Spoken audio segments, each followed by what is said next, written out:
अगदी जलद व अचूक बातम्यांसाठी पाहत रहा महामीडिया 24 सदैव तत्पर।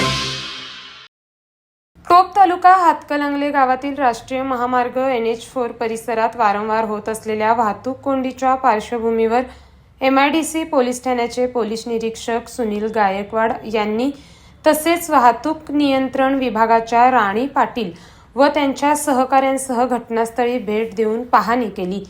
पाहणी दरम्यान महामार्गावर वाहतुकीची वारंवार कोंडी होत असल्याने नागरिकांना मोठ्या अडचणीचा सामना करावा लागत असल्याचे निदर्शनास आणून देण्यात आले।